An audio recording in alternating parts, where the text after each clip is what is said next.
Monday, 8:12 a.m., the toothbrush buzzed against my molars when my phone lit up on the counter. A notification. One line, no context. I want a divorce. All communication through my lawyer. That was it. No punctuation beyond the period. No greeting. No explanation. No fight the night before. That would have foreshadowed it. It's just a shutdown. I stared at the words, toothpaste foam bitter on my tongue. A single wave passed through me, shock, maybe but fleeting, like a ripple skimming the surface of a pond. Then it was gone. I blinked once, set the toothbrush down, rinsed my mouth. By 8:27, I thumbed back one word. Understood. That was all. No begging, no counter-argument. Just acknowledgement. The phone lay silent after that. I left it where it was, picked up my laptop, and pulled open my financial dashboards. If she wanted a lawyer between us, then boundaries were boundaries. At 10 a.m., the joint credit cards were frozen. By 10:15, her Amex was canceled. By 10:30, joint checking was split, 50% moved to a secure account under my name only, flagged as legal in case she tried to contest it. Family savings, locked with dual authorization. I didn't act out of spite. I acted out of habit. 3 years she'd been a stay-at-home spouse. My income covered the mortgage, the cars, every subscription down to the streaming app she used while I was working 12-hour days. She had controlled me in other ways. The cold shoulder games, silences that stretched for days until I cracked first, apologizing for sins I hadn't committed. The curated pity stories to friends, how I worked too much, how she sacrificed everything for us, but money. Ow. That was my terrain. And if she wanted walls, I knew how to build them fast.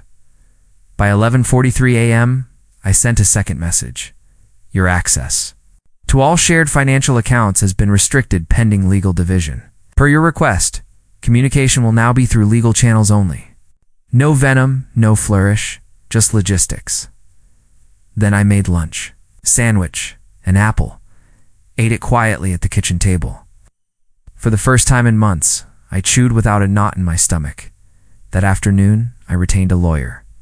No theatrics, just a phone call, a signed retainer, a calm conversation about next steps Tuesday. 2:17 p.m. her sister called me. What the hell did you do? She hissed.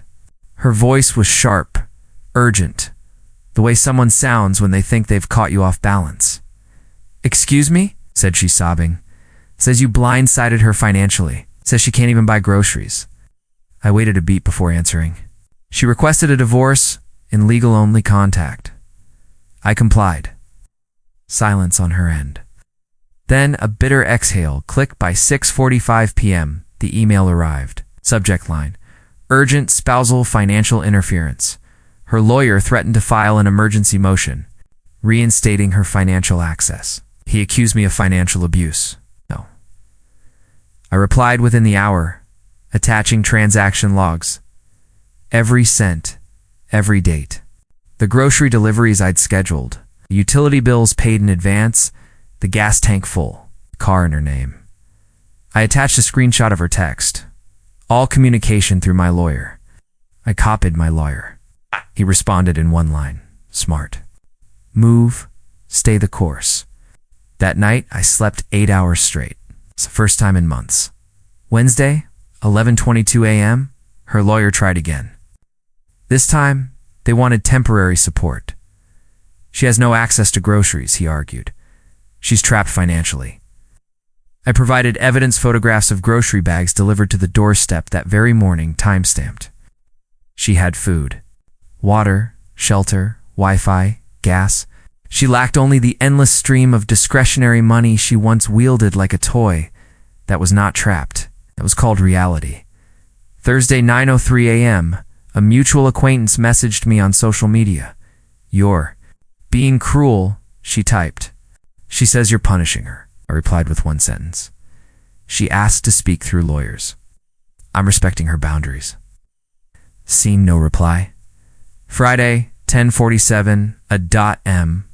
My lawyer forwarded a voicemail from hers. Same man, but his tone was different now, less aggressive, more desperate.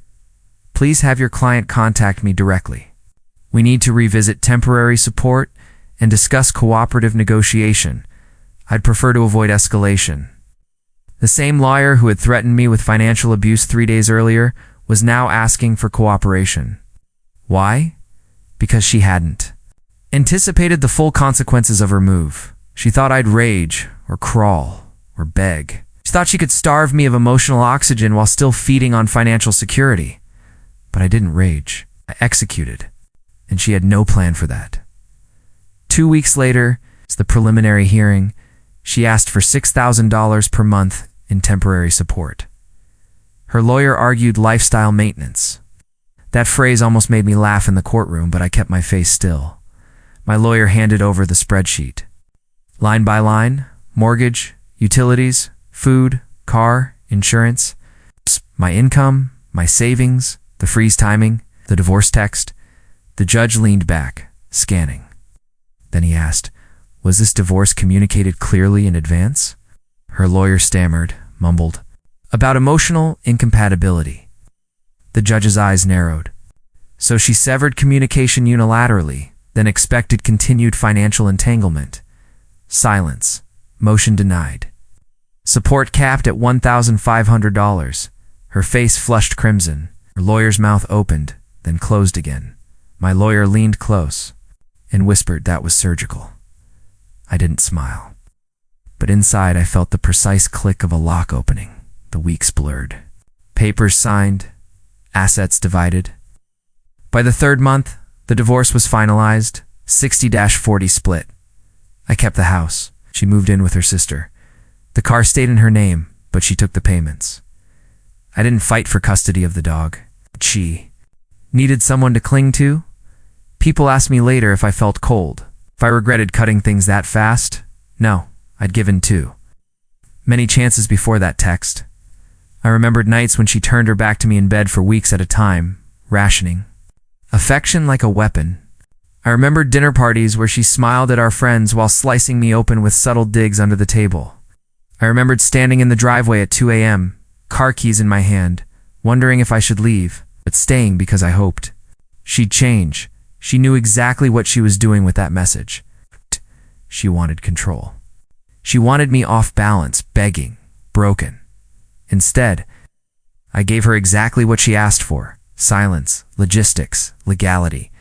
She made it emotional, made it structural. And when you're done, really done, you don't yell, you don't cry, you don't plead. You just leave the room with the light off behind you. Sometimes when I wake now, I think of that Monday morning. The toothbrush buzzing, the taste of mint, the sudden text that tried to detonate my life in one line. It didn't detonate me, it detonated her. And the irony is, I didn't even push. I just removed my hands and let the weight of her choices crash down where they belonged. That's not cruelty. It's clarity, and clarity is freedom.